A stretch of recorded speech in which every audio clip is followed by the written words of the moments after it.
Sige, pasok natin si Tito Ronald Holmes ng Pulse Asia. Sir, magandang hapon and thank you for joining us. Magandang hapon, Prof. Thank you, Professor. Ayun, salamat. Sir, may pinapasa sa inyong tanong si Tito Ronald. Hindi ko lang malaman kung masasagot ninyo. Oh, layo Hindi no ko may segue mali pa na paano yan. Layo masasagot naman yun. no segue na yan. May tanong si Ami eh. O, pinasa ngayon kay Kung Ami. kung sino daw ang head ngayon ng CPP-NPA. Baka sakaling alam nyo, Prof. Ang layo no segue ah. Wala, namuling lang po yan. Namuling lang po yan eh. Patay na yung dating eh. O, yan Medyo tuloy. ano yung ano niya, ay nang choppy yung ano niya. Sir, can we call you back? Yes, Medyo choppy. choppy yung linya. Sayang naman kung hindi maintindihan. We'll call you back, Sir Asap. Ang labo naman ang tanong mo. Ang labo naman ang tanong mo. Hindi, baka kasi may survey eh. Baka kung sino ang head. Baka pinagbubotohan nila. Kung sino ang head ngayon. Alam ko, may... Sabay-sabay naglabasan yung mga ano ngayon ha, mga survey. Sabagay, matatapos na kasi yung tsaka quarter. last quarter. Expected naman yan. Ang iniintay na lang natin, SWS, ano? Although yung may kilala ko na sabi niya, pati sa SWS medyo bumaba, malaking binaba nila Senator Bongo and Senator De La Rosa. Although hindi yan yung sa dun sa Okta hindi eh. Mataas yung pa rin kwan? bumaba si Senator De La Rosa, si Senator Go. Mataas pa rin, di ba? Yung Publicus ba naglabas na rin? Tsaka yung numero Yung Tangere uno. naglabas, yung... Numero uno. I think yung publiko sa 1 week ago pa, di ba? I'm not sure. Hindi ko napansin eh. Hindi Kasi yung- nagkasabay-sabay nga yung mga yung nasabay sa mga approval ratings. Diyan na si Prof. I was Kasi comparing... end of the Yan si Prof. quarter eh. Bok, I was comparing yung top 6 results ng Pulse Asia at saka ng Okta.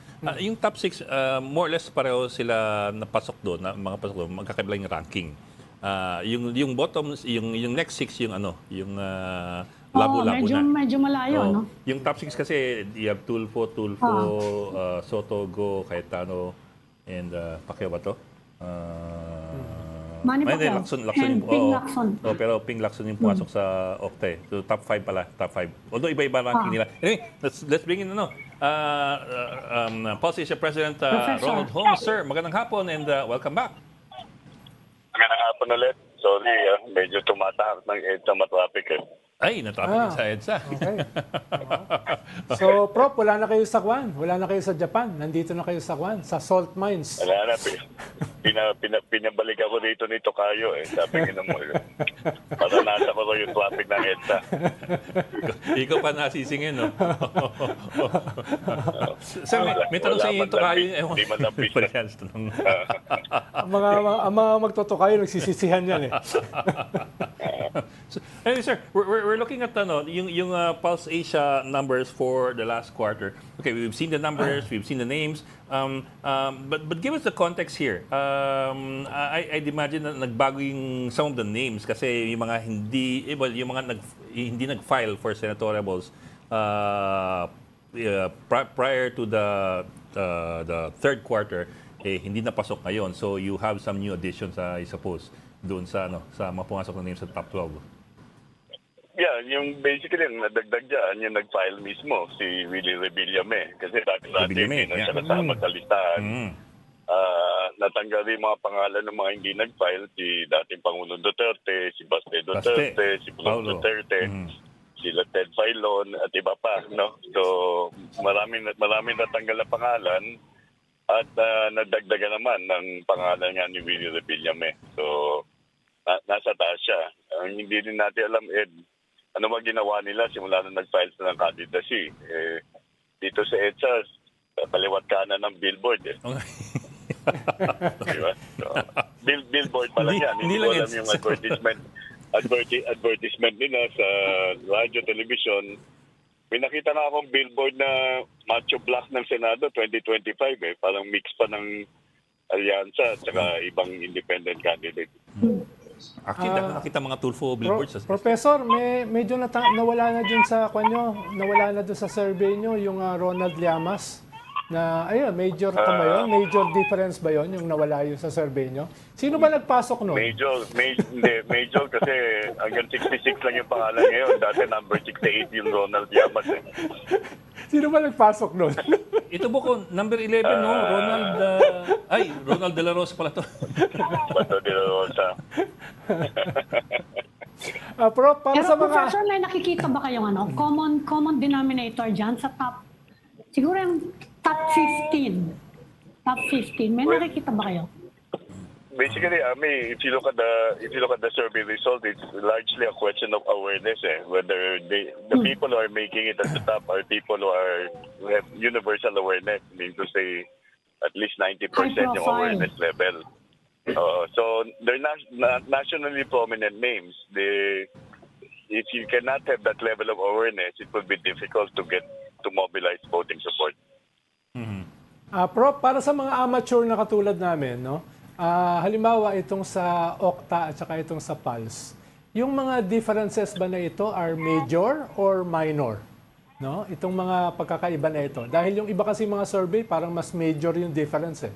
Yung publicus, yung tangere, yung numero uno, at saka yung oculum.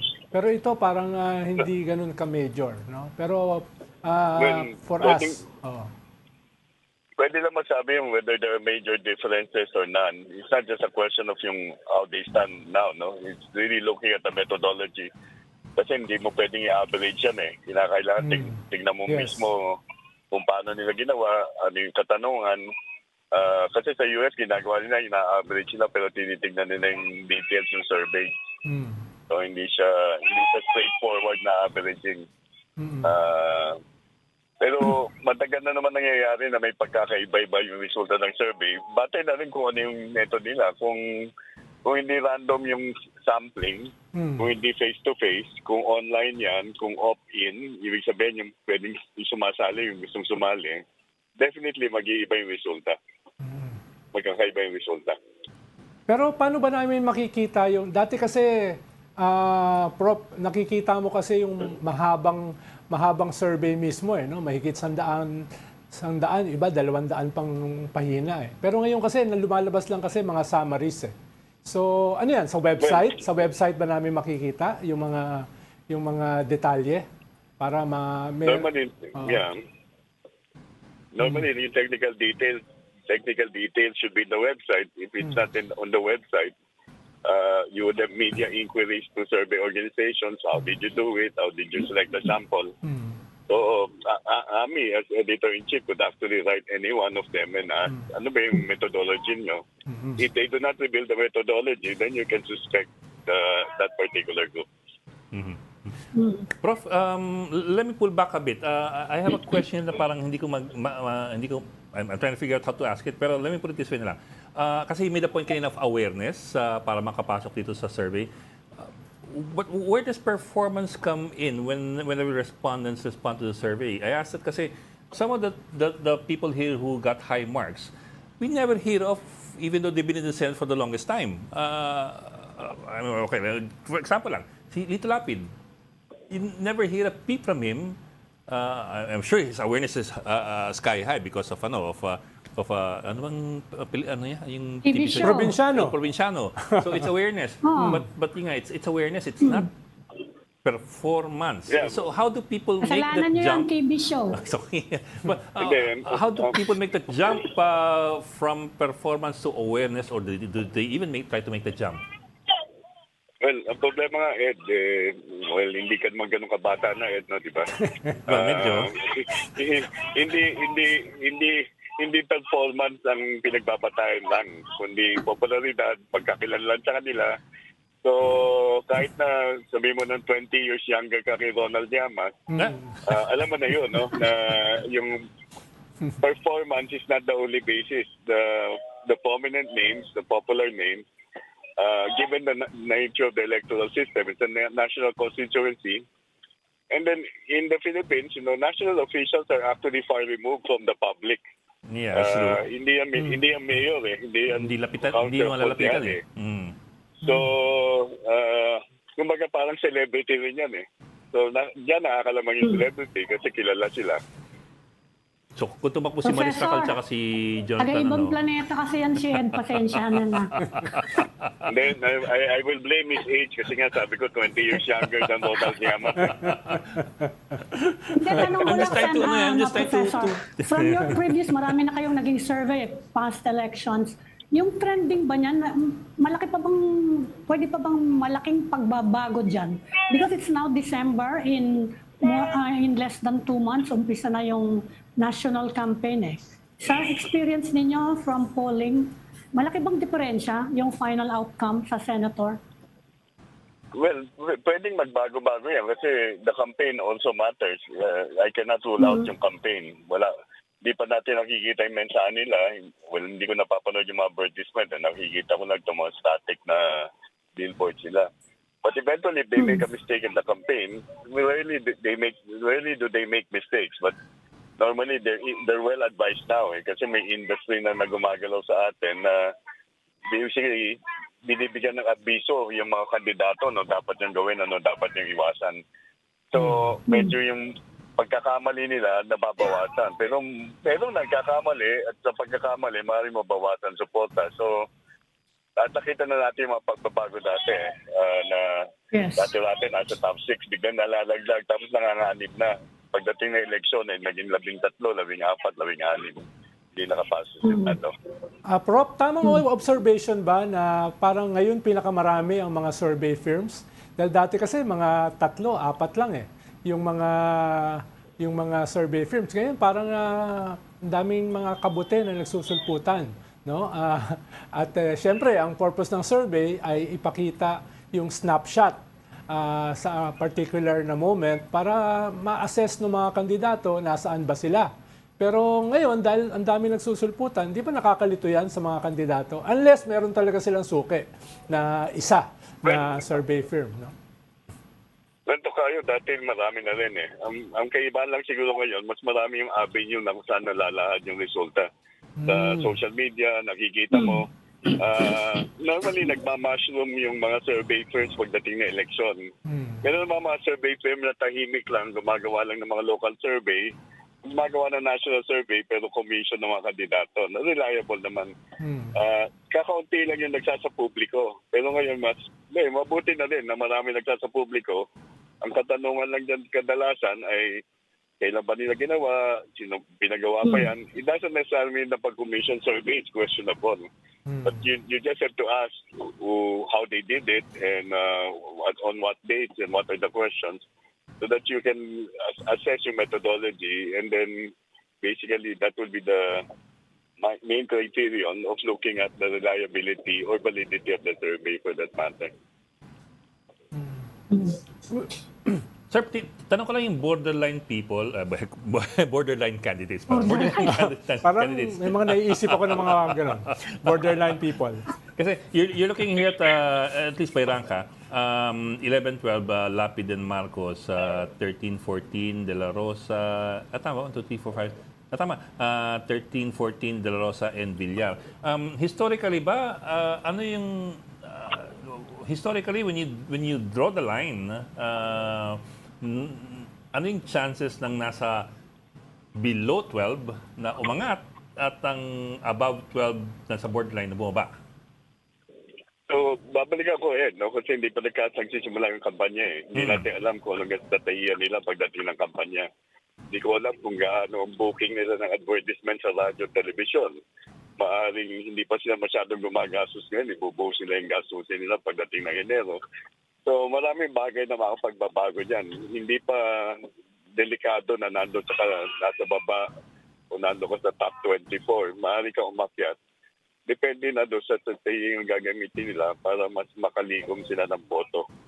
Malayo-layo pa election eh. Yeah, buwan pa naman eh. February pa naman yung campaign. Pero sir, yung what do you think would be instrumental in terms of the medium in the campaign that could push or fail to push a candidate? Before kasi, long ago, panahon ni Ronald, it was the mainstream media and the boots on the ground eh. I suppose a lot has shifted since then. And by how much kaya are people going to rely on, for example, social media? Well, Well, yung social media would be one element there, but I would not put that much into social media kasi may algorithm nga yung mga platform eh. Di ba? Ang ano dyan is many of the television networks are actually on social media, so Yeah. in digital platform. Eh doon may mga advertisements din na pumapasok eh. I've witnessed advertisements of candidates on YouTube when I watch YouTube videos, including StoryCon. May pumapasok na kung hindi ka premium subscriber ng YouTube, makikita mo yung advertisement. But again, it will really depend on the resources that they have. So it's not just social media; it's even traditional media found in the On digital social media. in virtual page, no, on YouTube for example. Kasi what we've seen is that 80% of Filipinos access the internet, and all of them basically read, watch, or listen to the news about politics and government through the internet, through their access to the internet, largely on Facebook and YouTube. Si Amy is on number... Professor, may nakikita din ba kayong parang ideological preferences? Kasi mukhang yung mga progressives, mababa yung yung ranking nila dyan eh. Well, hindi naman ideological. Although medyo madalas din naman sila, malaki din ang exposure nila sa media. Well, oo, Bakit malaki ganon? exposure nila. Merong barrier rin kasi hindi siya kasi popular ng mga ilang kandidatong nasa taas. Kilala sila, pero ang pagkakilanlan sa kanila ay bilang mababatas, no?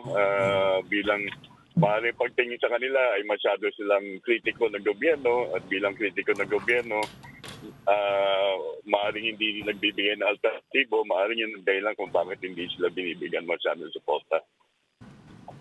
So it is less ideological. It is more yung kanilang access sa mga main platforms ng media. Oh, kasi mapapanood mo lang naman yung mga militanteng mga nagsasalta at mga progresibong grupo. Kung ikaw ay katulad kong political scientist o katulad ni Tocayo, ni Ed, ikaw Ami, na journalist na sumusunod sa mga balita. Pero pangkaraniwang Pilipino, nakukuha lang nila yung balita sa panonood din ng panandalian sa telebisyon o pakikinig sa radyo. So, hindi ganun katampok yung mga pangalan na yan kung ikukumpara, let's say, sa isang artista na lumalabas sa isang serye na tumatakbo sa pagkasenador. Sir, let me ask about Amy Marcos. I think right now she's at number 12. She's at that interesting stage where di mo malaman kung ano siya dahil for a while she was a best friend ni Sarah. Tapos medyo may konting kiskisan. Tapos she's also with the she originally started with the administration, but now she's supposedly going independent. So how do you think those factors or elements played in her ranking at number 12 so far, at least? Well, relative na rin yan eh. It's not so much that people are not voting for her. They're just expressing more support for the others who are getting greater voting support at this point. Maaaring wala pa siya masyadong ginagawa para lalong maiangat ang pangalan niya. Pero may nakakatulong na meron siyang, may political lineage, Marcos, no? Maaaring nandun siya sa baba, pero maaari pa niyang itaas yan kung talagang may bibigyan sandiin na makakakuha ng mag-a-appeal sa mga botante. Pero conversely, maaaring siyang bumaba kung sakaling tuloy ang magalit sa kanya yung yung Duterte groups. Well, maaari rin nakaka-apekto sa kanya yung kanyang pagiging Marcos kasi pag tingnan mo naman yung approval rating sa trust rating ng Bongbong Marcos ay medyo simula nung huli namin survey, hindi na majority, no?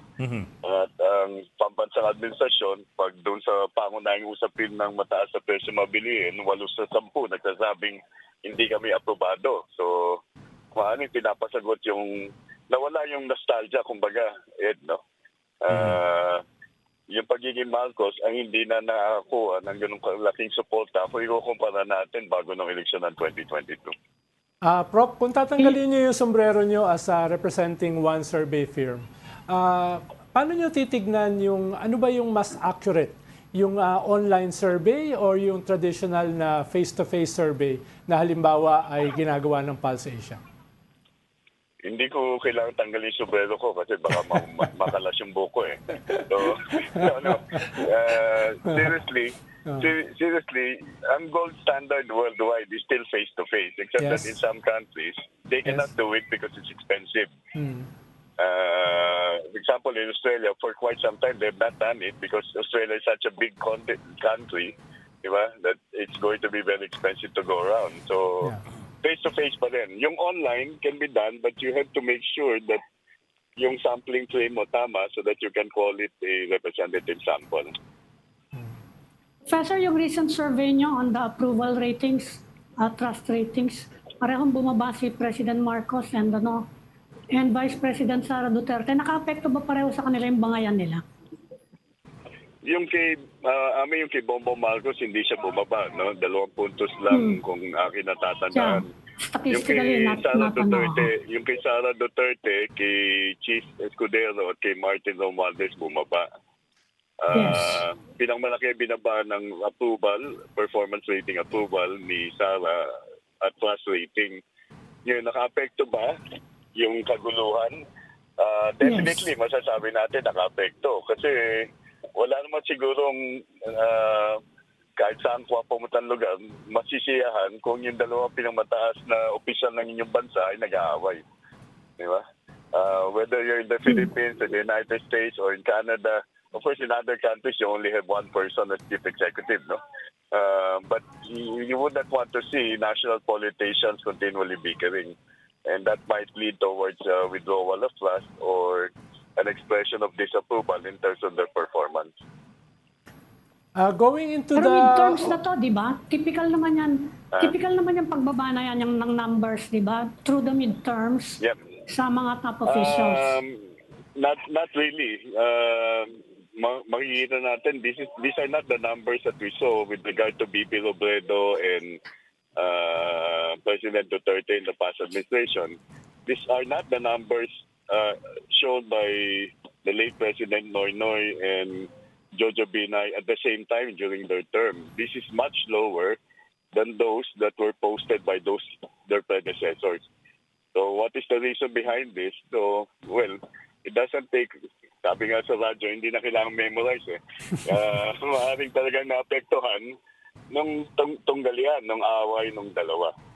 Yes. Prof, going into the official start of the campaign, gaano naka-frequent yung mga surveys na lalabas, especially yung Pulse Asia? Monthly, bi-monthly? Yung sa amin, historically, we do monthly surveys, the pre-election, January, February, and April. And then the Ulat ng Bayan, yung quarterly is done in March. So, at least meron kang 4 na survey bago ng election. Okay. Ano po? Tito Ronald, sorry, Professor Ronald Holmes. Sorry, sir. Nasana yung kay Tito Ronald dito eh. Professor Ronald Holmes, President of Pulse Asia. Sir, magandang hapon and maraming salamat. Maraming salamat. Merry Christmas, Merry Professor. Merry Christmas sa inyo tatlo. Thank you, Merry Christmas. Professor. Merry Christmas. Bye-bye.